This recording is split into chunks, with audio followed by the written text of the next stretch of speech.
उनके अभियानों को हम कैसे पहुंचा पाए, वो माता रखने वाला कार्यकर्ता स्तर का वहां प्राणवान कार्यकर्ता चाहिए। उसके बाद वो साधक स्तर का वो कार्यकर्ता होना चाहिए। साधक स्तर है हमारा प्रमोशन करके, आज से अगर हम 3 साल पहले या 5 साल पहले या 10 साल पहले साधक थे, छोटे रूप में 3 माला कर रहे थे शुरू में हम जब जुड़े थे, लेकिन आज 10 साल के बाद भी क्या हम 3 ही माला कर रहे हैं? अगर 3 माला कर रहे हैं तो फिर क्या है, गड़बड़ी है। उस प्राणवान कार्यकर्ता शिविर में जाने के हम क्या है, पात्र नहीं है। तो आज से ही हमें संकल्प लेना है कि उसके पात्र बने। तो हमें कम से कम 11 माला तो हम करें, कर सकते 11 माला आराम से, और करना ही चाहिए, क्योंकि हमारा एक प्रमोशन, हमारा स्तर धीरे धीरे बढ़ते रहना चाहिए। हर गुरु का, हर माता पिता का, हर जो हमसे अभिभावक है, उनकी क्या अपेक्षा रहती है हमसे कि हमारा बेटा, हमारा राजकुमार हमेशा क्या हो, आगे की ओर जाए, स्थिर ना हो, आगे की ओर उनकी अपेक्षा होती है। तो हमारी माता की भी हमसे अपेक्षा है कि हमारा कार्यकर्ता हर स्तर पर, हर मोर्चे पर उसका प्रमोशन हो। तो हमें हमारी गायत्री मंत्र माला साधना की भी हमको संख्या बढ़ाना है। उसके बाद अपेक्षा है कि संविधान कम से कम 3 माह का शांति कुंज अपेक्षित करता है आपसे। जरूरी नहीं, हमारी सबकी हर परिस्थिति अलग है, हम वहां नहीं जा पाए, लेकिन हमारे क्षेत्रों में तो हम समय दें, कम से कम 4 घंटा हमारी गुरु माता को समर्पित करें हम। अगर ये मन में आपका भाव है, ये संकल्प है, तो आप शांति कुंज के प्राणवान कार्यकर्ता शिविर के क्या होंगे, भागीदार होंगे, पात्र होंगे। नहीं साहब, हम तो समय देना नहीं चाहते और जाना चाहते हैं शांति कुंज के शिविर में, ये क्या होगा, ये नाइंसाफी होगी। ठीक है, तो हमें इस स्तर पे ये भी बढ़ाना हमको। उसके बाद है शांति कुंज की जो भी योजनाएं हमारे इस केंद्र पे आती है, उनको बिना काट छाट किए शिरोधार्य करना, ये मानसिकता हमारे अंदर होना चाहिए। शांति कुंज जो भी योजना हमको दी है, हर 6 माह में, 3 माह में, साल भर में जो भी योजना आती है, उनको बिना काट छाट किए हमको उसको श्रद्धा से उसको पूर्ण करना है। जैसे विगत दिनों में ज्योति कलश यात्रा आई थी, हम सब लोग अब तहसीलों में, पंचायतों में गए थे, कुछ लोगों ने ध्यान दिया, कुछ लोगों ने नहीं ध्यान दिया। ये नहीं होना चाहिए। हमारी मातृसत्ता शांति कुंज है, तो वहां से जो भी हमको निर्देश दिए, तो उसको 100% करके हमको उसका पालन करना ही पड़ेगा। ये भी एक अपेक्षा शांति कुंज की है। उसके बाद है दिन रात मिशन की योजना में जीने वाला कार्यकर्ता ही प्राणवान शिविर कार्यकर्ता का भागीदारी होगा। दिन रात मिशन की जो भी योजना हमको अच्छी लगती हो, परम पूज्य गुरुदेव ने, हमारे मिशन ने 100 सूत्री कार्यक्रम दिए। अभी मैं आपको बताऊंगा, भोपाल गए थे, वहां से 100 सूत्री कार्यक्रम दिए उन्होंने, और आप सबके प्रतिनिधि बनकर हम कुछ लोग वहां भोपाल गए थे, और हमें भी वो दिए कि संकल्प कि आपको अपने जिले में संकल्प पूरे करना ही है, और एक एक कार्यकर्ता की जवाबदारी उन अभियानों को पूरा करने की होगी। ठीक है, उसके बाद एक और चीज ये कि हमारा कार्यकर्ता बेहद विनम्र शालीन होना चाहिए, वो उस प्राणवान शिविर कार्यकर्ता का पात्र होगा।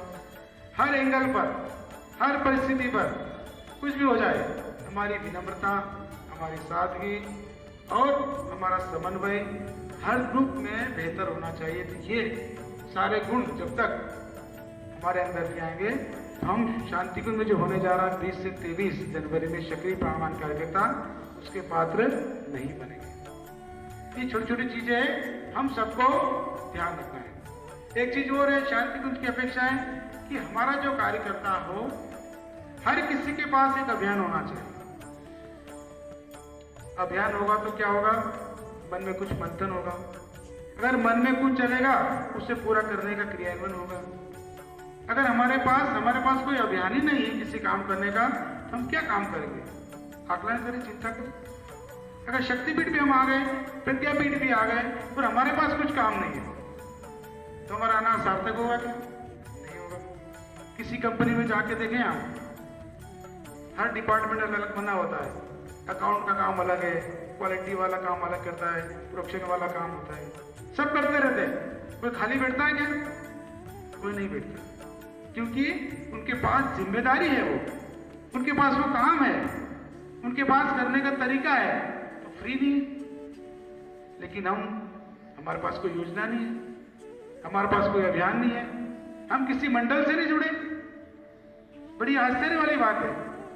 आने वाले दिनों में युक्त शांति कुंज के निर्देश आने वाले कि कोई भी व्यक्ति गायत्री परिजन वही कहलाएगा जो किसी न किसी मंडल में जुड़ा होगा। बिना मंडल के कोई आदमी अधिकृत नहीं होगा, बहुत जल्दी आने वाला है।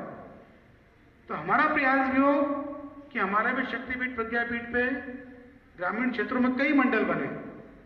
तो यहाँ भी हम 7-8 लोगों का एक मंडल बनाएं, उसका एक नाम दें, एक टोली नायक बना दें और उसकी समिति में हम लोग रहें और कुछ न कुछ हम काम करें, तो हमारा काम करना सार्थक होगा और उसको कई अच्छे तरीके से हम कर सकते हैं। एक और चीज है कि हमारी दुनिया की सबसे बड़ी मंगलमय योजना का नाम क्या है?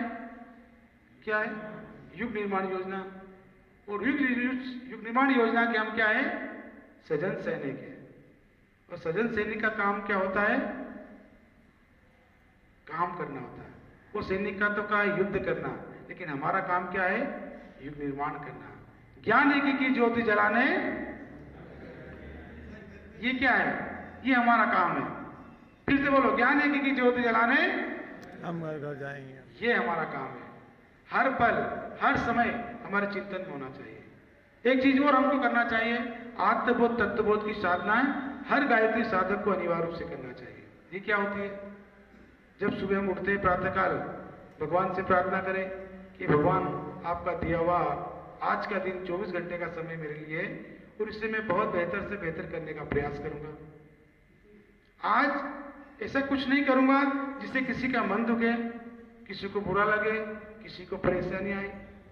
और वही तत्वबोध की साधना शाम को सोने से पहले हम करें, समीक्षा करें कि दिन भर हमने क्या किया जो किसी को बुरा लगा हो, क्या कर सकते थे हम जो अच्छा नहीं कर पाए।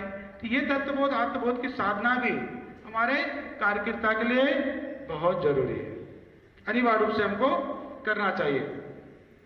एक और चीज है कि माता जी की जन्म शताब्दी जो आ रही है, इसकी तैयारी में हम क्या क्या कर सकते हैं। ये बहुत अच्छी बात है।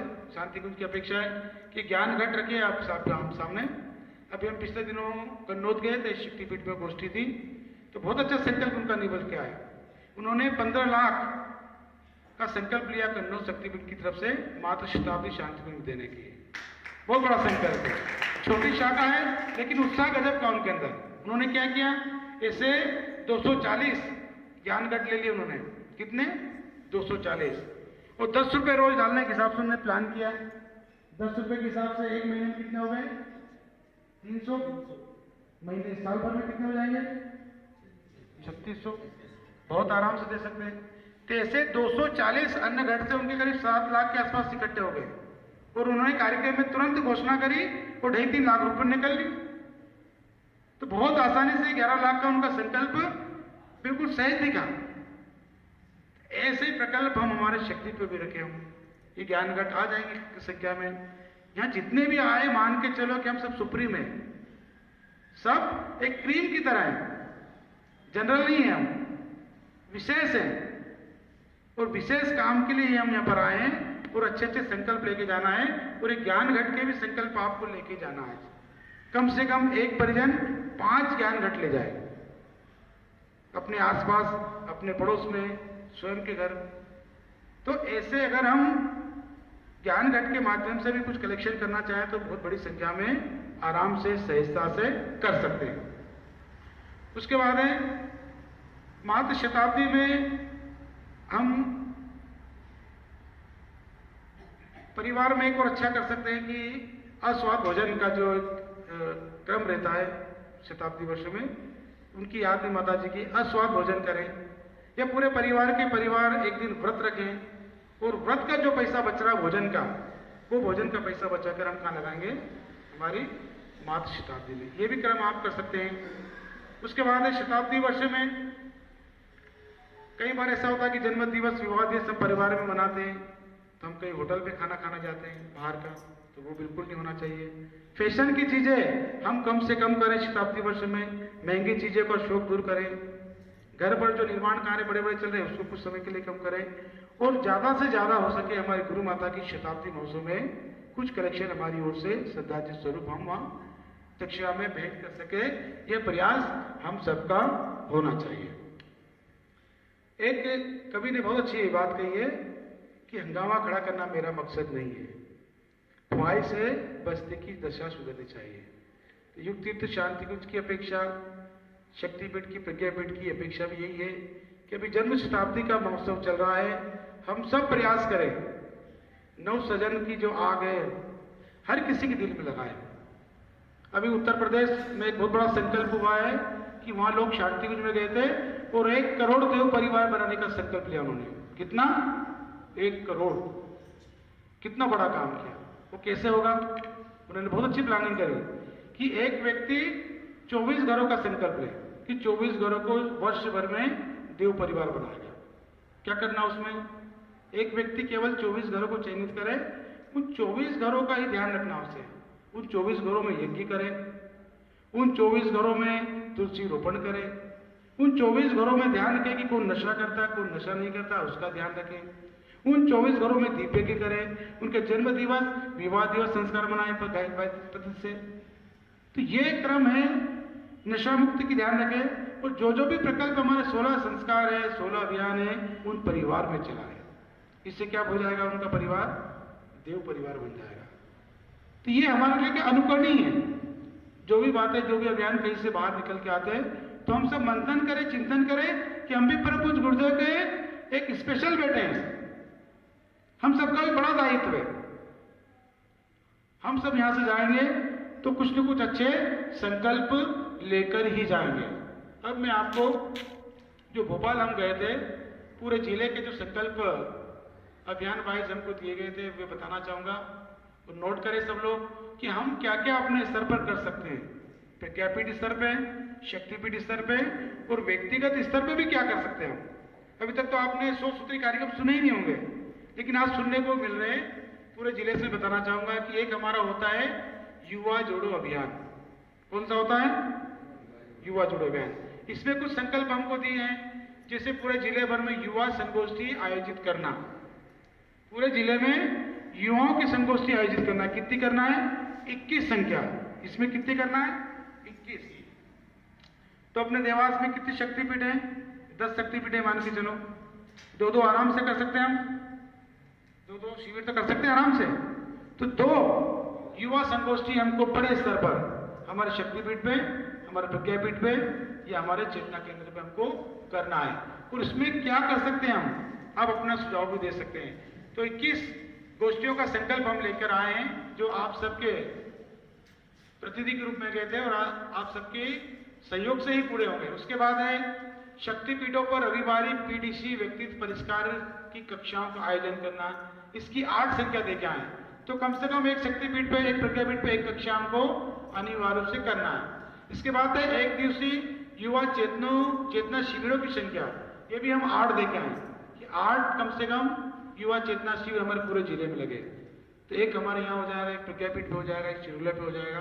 तो ये 8 संख्या लगभग है।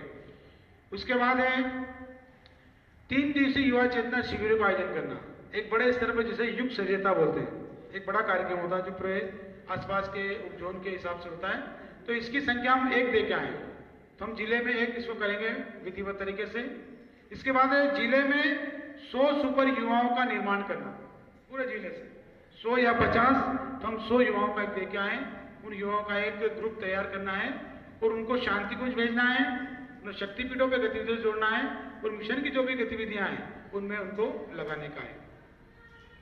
उसके बाद है वार्षिक खेलकूद प्रतियोगिता आयोजित करवाना।